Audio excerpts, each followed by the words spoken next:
रहमतुल्लाहि ताला व बरकातुहू।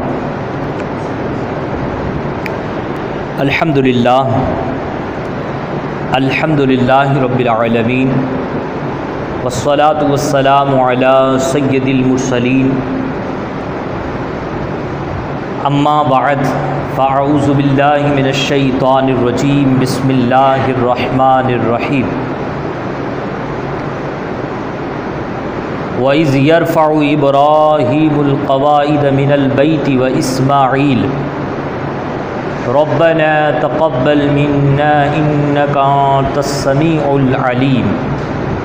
आमन्तु बिल्लाह सदक़ल्लाहुल अलियुल अज़ीम व सदक़ रसूलुहुन नबियुल करीमुल अमीन व नहनु अला ज़ालिका लमिनश शाहिदीन वश्शाकिरीन वल्हम्दुलिल्लाहि रब्बिल आलमीन। आए मेरे साथ मिल कर के पढ़ें अस्सलातु वस्सलामु अलैका या रसूलल्लाह व अला आलिका व अस्हाबिका या हबीबल्लाह। अस्सलातु वस्सलामु अलैका या नबी अल्लाह व अला आलिका व अस्हाबिका या नूर अल्लाह।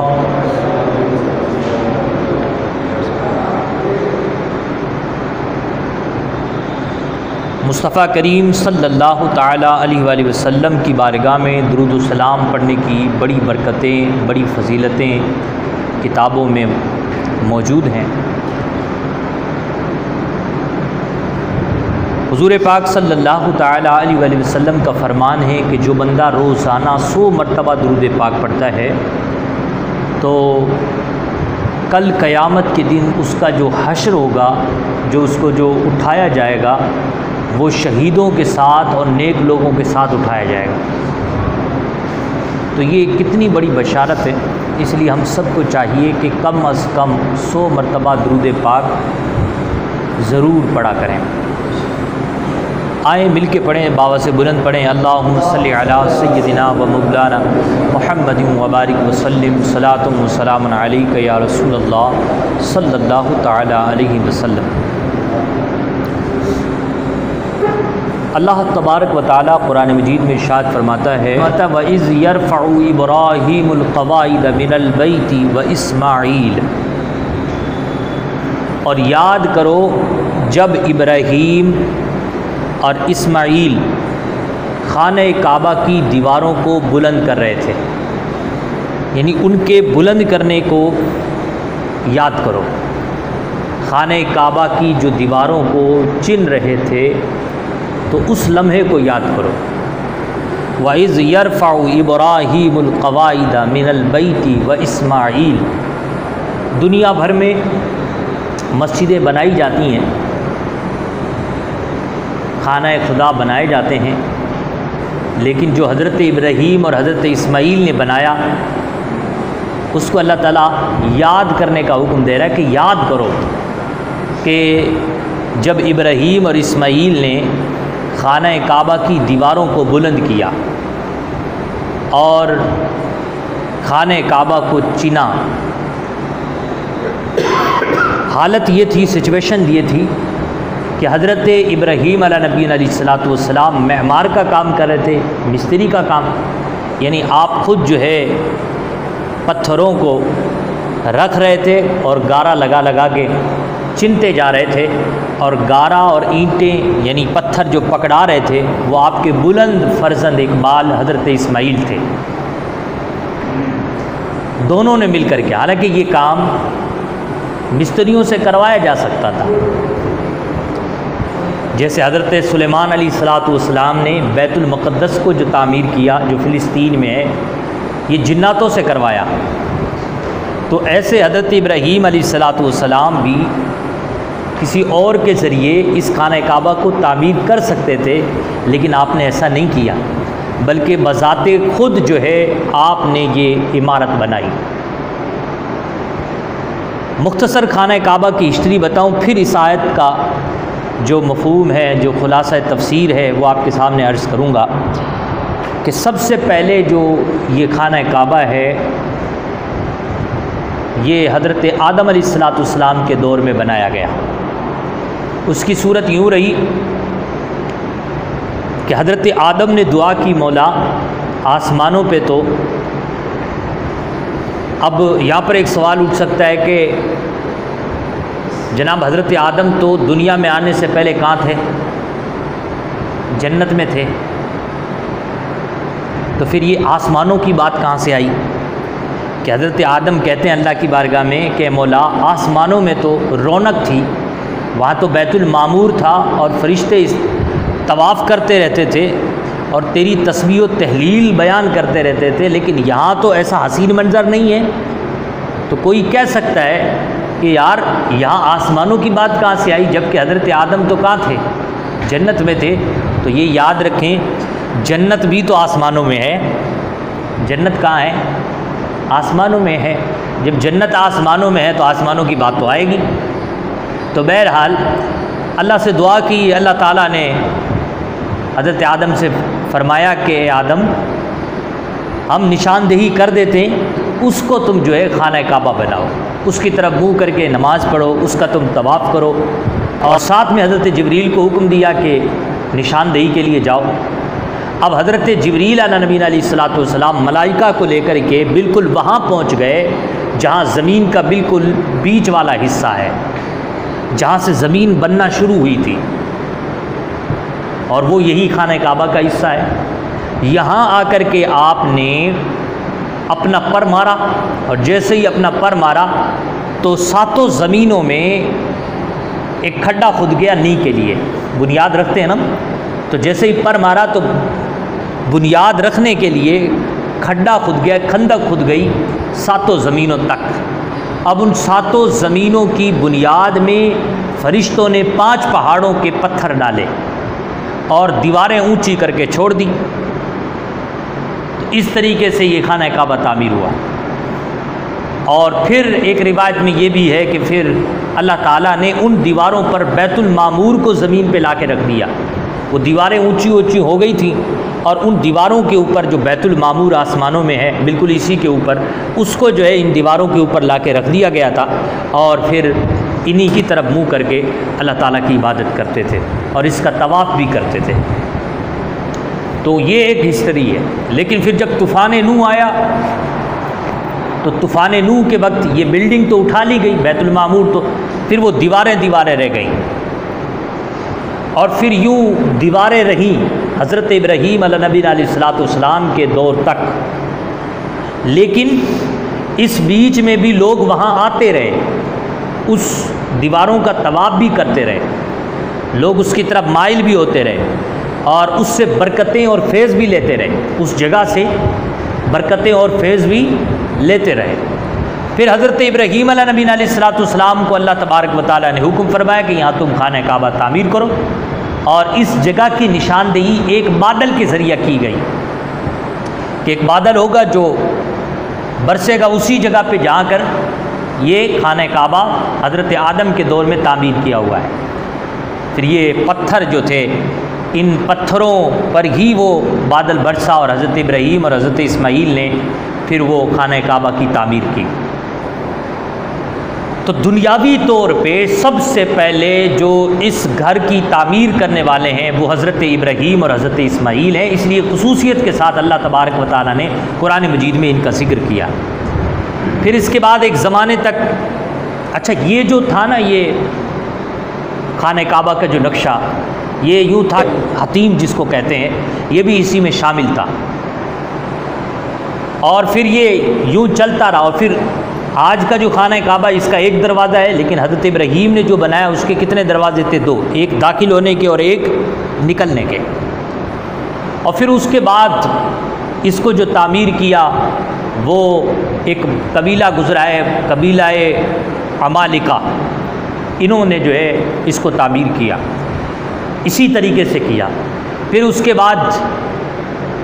इसके बाद कुरैश ने हुजूर की मौजूदगी में तामीर किया। ये हज़रत इब्राहीम के बाद तीसरी मरतबा तामीर थी जो कुरैश ने हुजूर पाक सल्लल्लाहु अलैहि वसल्लम के दौर में हुजूर की मौजूदगी में किया। अच्छा, उस वक्त सिचुएशन ये थी कि लोगों ने ये शर्तें रखी थी कि यहाँ पर हलाल का पैसा लगना चाहिए, हराम का पैसा नहीं लगना चाहिए। और उस वक्त जितने मालदार थे वो सब सूदखोर थे,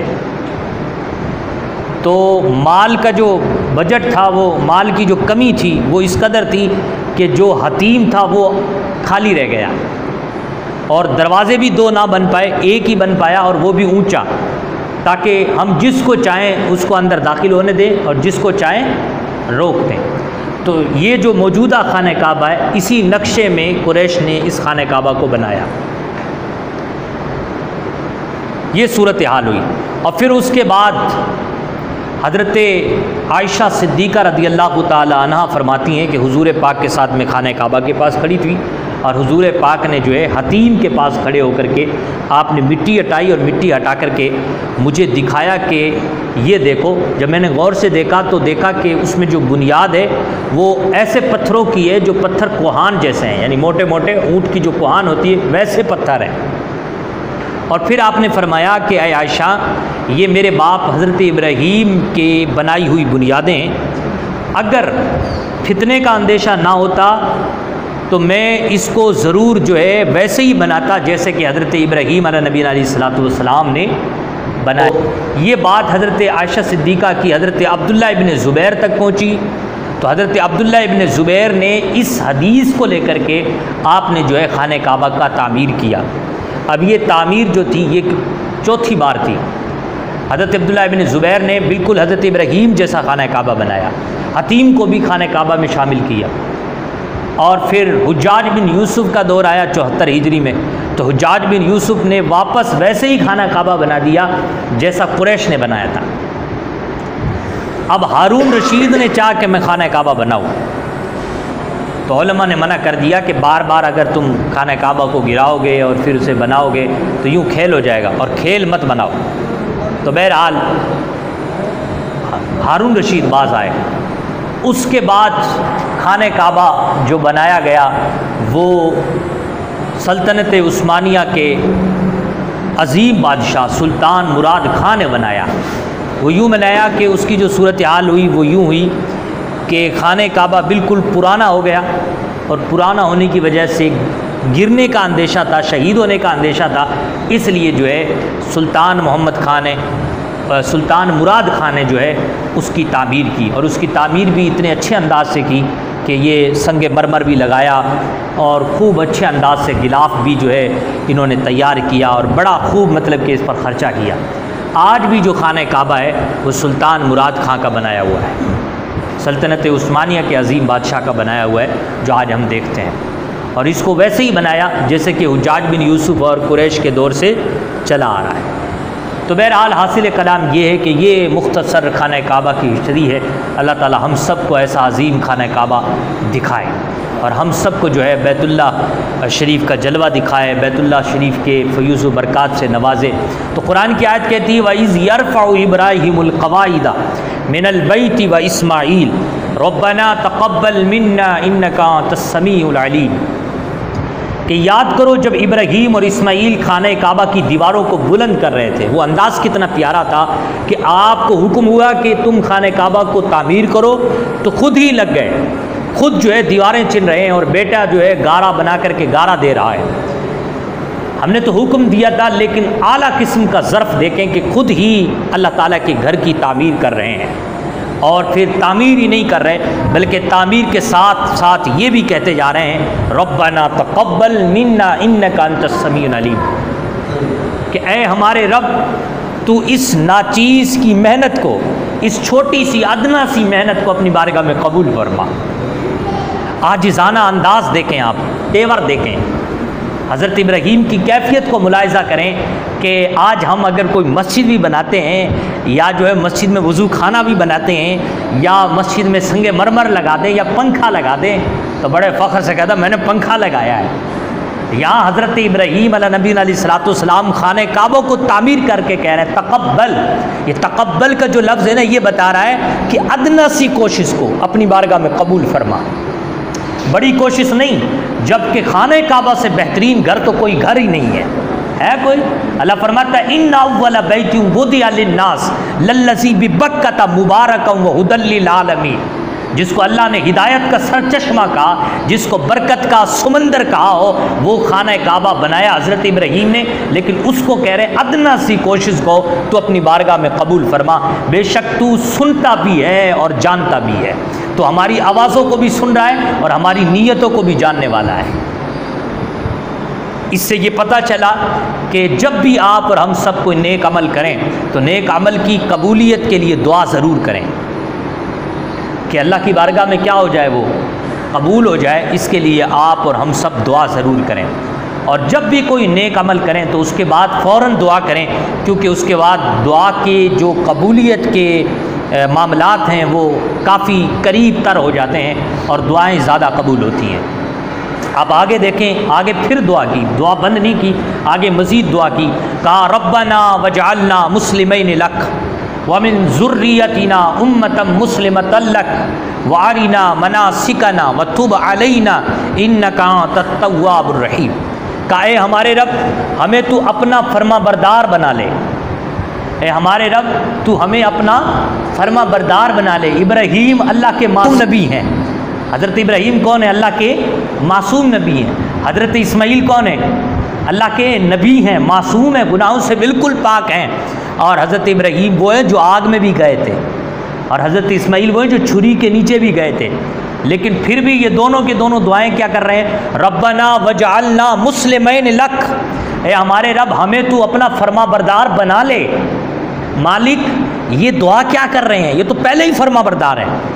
इन्होंने तो फर्मा बरदारी की आला सूरत का मुजाहरा किया और आला सूरत का मुशाहिदा करके लोगों को दिखाया कि लोगों देखो, अल्लाह के हुक्म से मैं अपने बेटे को भी ज़बह करने जा रहा हूँ। फिर भी कह रहे हैं कि हमें फर्मा बरदार रख ले। आज अगर किसी से कहा जाए कि जनाब नेकी की तरफ आ जाओ, तो लोग क्या कहते हैं? मुझसे बड़ा नेक कोई है ही नहीं, मैं बड़ा दिल का साफ़ सुथरा आदमी हूँ, बड़ा अच्छा आदमी हूँ। अरे भाई, हज़रत इब्राहीम को भी तो देख कि इनसे बड़ा कोई नेक नहीं, लेकिन फिर भी दुआएं क्या कर रहे हैं? ए मालिक, हमें तू अपना फर्मा बरदार बना ले। ये क्या था? ये गुनाहों से उकताहट नहीं थी, गुनाह तो उनके करीब भी भटक नहीं रहा था, वो तो मासूम अनिल खता थे। फिर ये क्या था? ये ज़ौक़ था, ज़ौक़े दुआइयत था, ये ज़ौक़ था, ज़ौक़े इताअत था, ये इताअत खुदाबंदी का ज़ौक़ था जो ये कहलवा रहा था। आज हम कोई नेक अमल भी करते हैं तो वो यूं ही तुक्के से हो जाता है।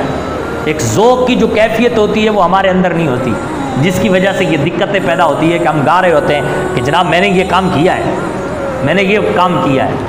ये ज़ौक़ था कि इतने बड़े अल्लाह के नबी होकर, अल्लाह के खलील होकर फिर भी दुआ कर रहे हैं, ए हमारे रब, हमें अपने फर्मा बरदार में बना लें। आजिज़ी भी देखें, आजिज़ी का बिल्कुल महवर है, इनकिसारी का बिल्कुल महवर है। ए हमारे रब, तेरी तौफीक से बनाया है हमने खाने काबा, तू कबूल फरमा ले। आजिज़ी देखें और फिर कह रहे हैं हमें तू अपना फर्मा बरदार बना ले, बस फर्मा बरदार बनाए रख। ये आजिज़ी है। आज हम अगर सफ़ेद कपड़े पहन लें तो हम जो है तकब्बुर में समाते तक नहीं। अगर हमारी लोगों में चलने लग जाए, लोगों में जो है हमारी बात मानी जाने लगे, तो फिर जो है हम अपने आप से बड़ा मुफ्ती किसी को तस्वुर ही नहीं करते। हम अगर नमाज़ें पढ़ने लग जाएँ तो फिर फतवा देने में देरी नहीं करते। इस्लाम को हमने मजाक सा बना रखा है। तो बहरहाल हमारे लिए कुरान मजीद राह हिदायत है। हमें चाहिए कि हम कुरान मजीद को पढ़ें और अपने लिए हिदायत की मशलें तलाश करें और अपने सीने को हिदायत के नूर से मामूर करें। हज़रत इब्राहीम के ये कलिमात जो अल्लाह ताला ने कुरान मजीद में नकल किए, ये हमारे लिए बहुत कुछ सबक सिखाता है। हमें चाहिए कि हम आजिज़ी को अपनाएं। हमें चाहिए कि हम चाहे नेक क्यों ना हो, लेकिन फिर भी अपनी खुफिया तदबीर से डरते रहना चाहिए और हमें अपने लिए, अपने नेकी के लिए, अपने नेक होने के लिए अल्लाह अज़्ज़ व जल की बारगाह में दुआएं करते रहना चाहिए। और फिर दुआ की वमिन ज़ुर्रियतिना, ए अल्लाह हमारी औलाद को भी तू अपना फर्मा बरदार बना। और फिर कहा, ए अल्लाह हमारी औलाद में से एक जमात ऐसी बना जो तेरी फर्मा बरदार हो, जो तेरी मुनकिर ना हो, जो तेरे खिलाफ बगावत करने वाली ना हो, बल्कि तेरी क्या हो, इताअत गुजार हो। और फिर कहा वारिना मनासिकना, ए अल्लाह तू हमें इबादत के तरीके, तौर तरीके सिखा। और फिर कहा वतुब अलैना, और हम पर नज़र करम फरमा, नज़र रहम फरमा। वो नसीम रहमत के झोंके, और फिर उन झोंकों में इब्राहीम व खलील अला नबीना अलैहिस्सलाम की ये दुआएं, और फिर हज़रत इस्माईल ज़बीहुल्लाह की आमीन की सदाएं, बताएं वो मंजर कितना प्यारा होगा। और फिर अंदाज़े दुआ का आप मुलाहिज़ा करें कि अंदाज़े दुआ क्या है। पहले कहा जा रहा है हमें फर्मा बरदार बना, फिर कहा जा रहा है हमारी औलादों को बना, फिर कहा जा रहा है हमारी औलादों में एक ऐसी जमात बना जो जमात तेरी फर्मा बरदार हो, और फिर कहा जा रहा है कि इबादत का तरीका हमें सिखा दे, और फिर कहा जा रहा है वत्तुब अलैना, हम पर नजर करम फरमा। अब यहाँ पर अपने लिए, अपनी ज़ात के लिए दुआ मांगी जा रही है, वत्तुब अलैना, हम पर नजर करम फरमा। नजर करम फरमा, किसी के दर का मोहताज ना रख, अपना मोहताज रख। वत्तुब अलैना, दौलत शोहरत तेरे ही दस्ते कुदरत में है, तू ही दे, किसी और के दर। यानी पहले जो दुआ की वो दीनियात के लिए दुआ की, और फिर जो बाद में दुआ की वो किसके लिए, अपनी ज़ात के लिए दुआ की। इससे पता क्या चला, इससे पता ये चला कि अपनी हाजात बाद में मांगे, पहले दुनियावी जो मामलात हैं उनके लिए अल्लाह की बारगाह में दुआएं करें। आप दुआ करें अल्लाह हमारी मस्जिदों को आबाद कर दे। आज लोग वजीफ़े करते हैं, आज लोग मज़ारों पे जाते हैं, सिर्फ़ और सिर्फ क्यों जाते हैं? क्या दीन को उरूज देने के लिए कभी दुआ करने जाते हैं? अपने बच्चों को नेक बनाने की दुआ करने के लिए जाते हैं? नहीं, लाख से 2 लाख हो जाएं, कसरत हो रही है, इन दुआओं से कसरत हो रही है, बरकत तो नहीं हो रही ना। कसरत अलग चीज़ है, बरकत अलग चीज़ है। तो कसरत हो रही है, जैसा हमारी नीयतें हैं वैसे रब अज़्ज़ व जल हमें औलिया के सदके नवाज भी तो रहा है। हम मज़ारों पे जाके दुआएं मांगते हैं, और दुआ मांगते हैं तो दुआ में यही मांगते हैं, दौलत में इजाफ़ा फरमा, उसमें इजाफ़ा फरमा, हमारी शोहरत में इजाफ़ा फरमा। तो इजाफ़ा हो रहा है, लेकिन इसमें बरकत नहीं हो रही, क्योंकि हमने दीन के हवाले से जो दुआएं थीं वो हमने कभी मांगी नहीं, कभी तौफीक ही नहीं हुई कि हमें कभी कुरान की तिलावत का ज़ौक़ अता फरमा। अगर ये दुआ कभी भूले से इमाम साहब के पीछे आमीन कह भी दिया, आमीन का मतलब यही है ऐसा ही हो, अगर कह भी दिया तो फिर हरकत नहीं होती कि उठ के कभी बैठ के कुरान मजीद को खोल के उसका दीदारी कर लिया जाए, कोशिश भी नहीं होती। तो ये दुआ का अंदाज़ यही होना चाहिए कि पहले हम दीन के हवाले से दुआ करें, अपने औलाद के नेक बनने के लिए दुआ करें, और उसके बाद अपनी ज़ात के लिए दुआ करें। और कहा इन्नका अंत तव्वाबुर रहीम, बेशक तू तौबा कबूल करने वाला है, रहम फरमाने वाला है। और फिर उसके बाद तीसरी दुआ की बड़ी प्यारी, कहा रब्बना वब्अस फीहिम रसूलन मिनहुम, ए हमारे रब इनमें, इन्हीं में से रसूल मबूस फरमा। अब ये हुम जो ज़मीर है, अगर इसका मर्जा वमिन ज़ुर्रियतिना यानी औलाद माना जाए तो इसका मतलब होगा कि हमारी औलाद में ही और इन्हीं में से रसूलन, ये नकरा है, ऐसा रसूल जो हो अकेला, जिसकी मिसाल कोई ना हो। रसूलन यहाँ लफ्ज़ है, रसूलम मिनहुम, ऐसा रसूल कि जो हो अकेला, जिसके हुस्न जैसा किसी का हुस्न ना हो, जिसकी सिफ़ात आला जैसी सिफ़ात किसी के अंदर पाई ना जाती हो, ऐसा रसूल इनमें, इन्हीं में मबूस फरमा। यहाँ अगर हुम से मुराद औलाद लिया जाए तो उसका मतलब ये होगा कि हमारी औलाद में, और औलाद में अब हज़रत इस्माईल भी हैं और हज़रत इसहाक़ भी हैं। तो हज़रत इस्माईल अलैहिस्सलातु वस्सलाम भी शामिल होंगे और हज़रत इसहाक़ भी शामिल होंगे। और अगर हुम ज़मीर का मर्जा उम्मतम मुस्लिमतन लक, कि एक जमात ऐसी बना जो तेरी फरमा बरदार हो, तो उससे मुराद फिर हज़रत इस्माईल की औलाद होगी, हज़रत इस्माईल की औलाद होगी, हज़रत इसहाक़ की औलाद नहीं होगी। और यही सही है कि वो हुम ज़मीर का जो मर्जा है उम्मतम मुस्लिमतन लक की तरफ है, जिसका मतलब ये कि हज़रत इस्माईल की औलाद ही में उस रसूल को मबूस फरमाना। और फिर कमाल देखें, कमाल ये है कि हज़रत इस्माईल से लेके हुजूर तक कोई नबी नहीं हुआ, आपकी ज़ुर्रियत में कोई नबी नहीं हुआ। हज़रत इस्माईल से हुजूर तक इन ज़ुर्रियत में, इस नस्ल में कोई नबी नहीं हुआ। हज़रत इसहाक़ से नबूवत का सिलसिला चला, लेकिन हज़रत इस्माईल से हुजूर तक किसी नबी का वजूद और मबूस नहीं हुआ। और फिर कमाल देखें कि कोई इनमें से झूठा नबूवत का दावा करने वाला भी पैदा नहीं हुआ, और सारे के सारे नेक थे। ये आयत हमें बताती है कि मुस्तफ़ा करीम के वालिदैन भी मोमिन थे, मुस्तफ़ा का सारा घराना। वीडियोस के लिए हमारे चैनल्स को सब्सक्राइब करें और फॉलो करें, लाइक का बटन दबाना ना भूलें।